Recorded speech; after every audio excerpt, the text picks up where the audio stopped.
Hey everybody, it's me. I'm back. Took a couple weeks off. I just didn't feel like there was enough to discuss. But now that since training camp's been kicking off, lots of news has been hitting the headlines. More players have gone down with some injuries. I don't want to spoil anything. Let's get to the top 3 topics for today for the Under Further Review topic discussion.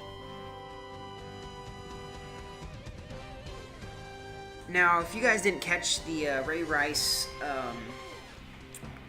press interview addressing the media about his assault charge against his wife, where he basically punched her out in an elevator and tried to drag her out, I thought it was he handled it very well.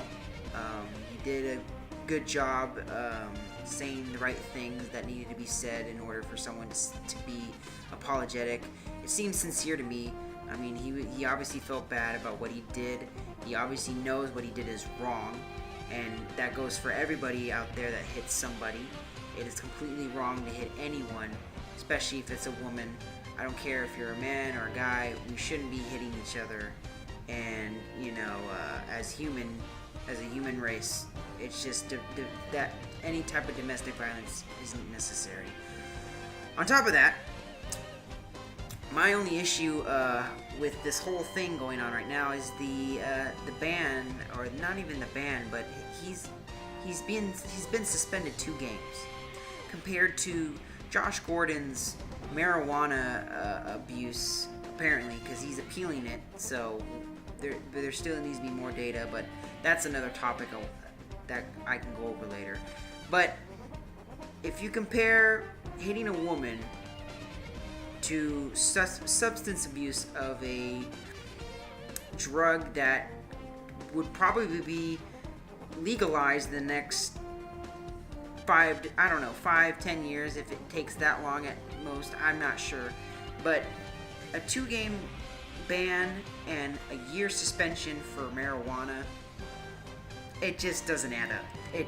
There needs to be something. There needs to be a much more harsh penalty for something like this in this type of case, when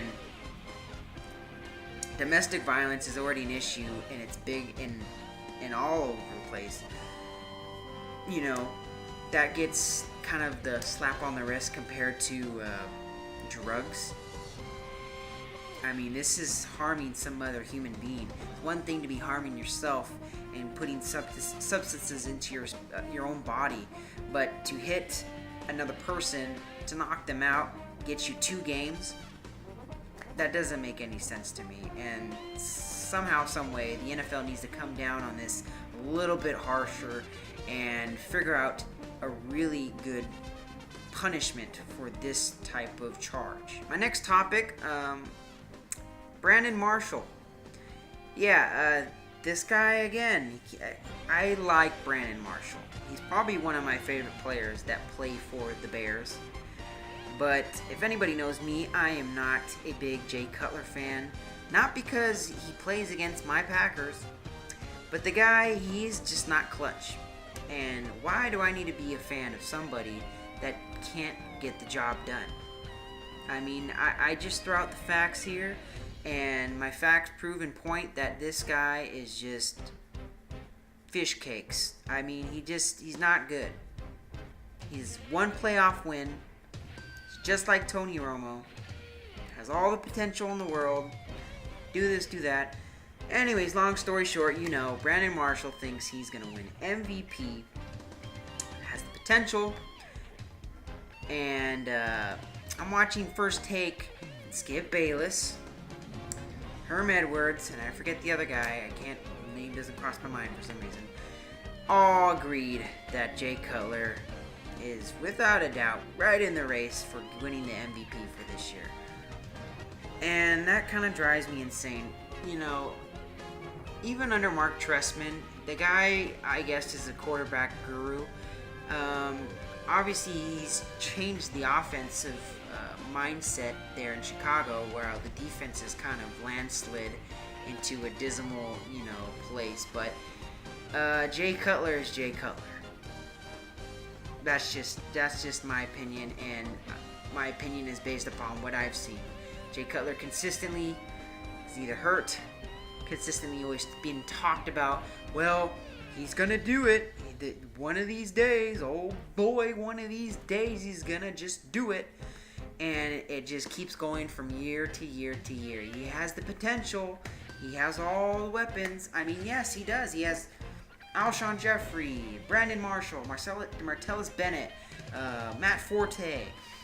And, you know, sadly though, I mean, last year I was more scared of facing Josh McCown than I was Cutler, because Cutler, for some reason, Packers know that guy.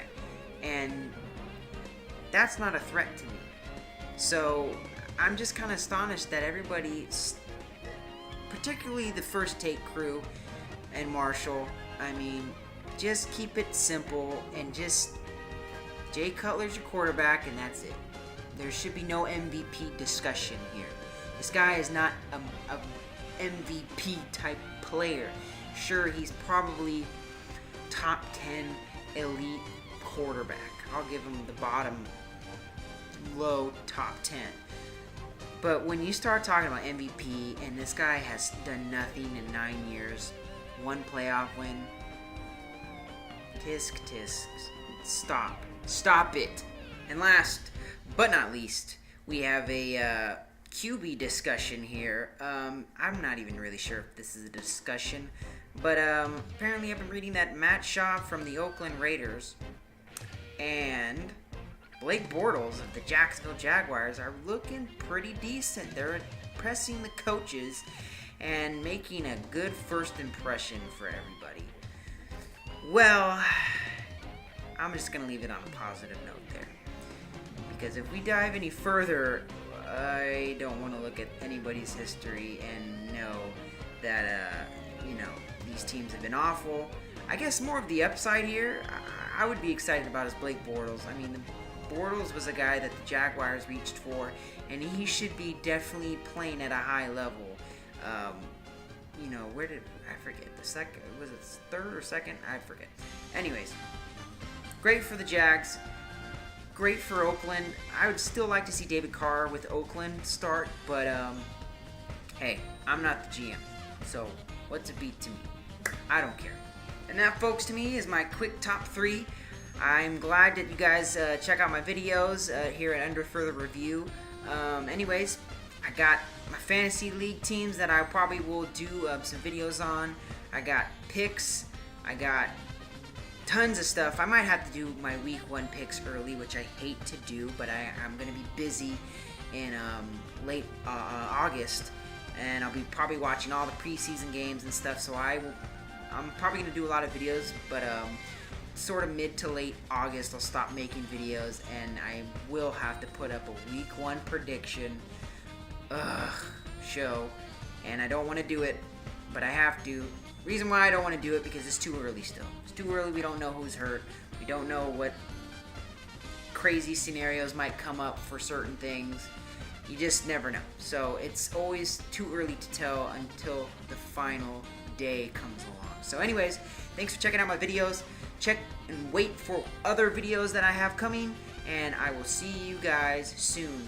Take care, football freaks.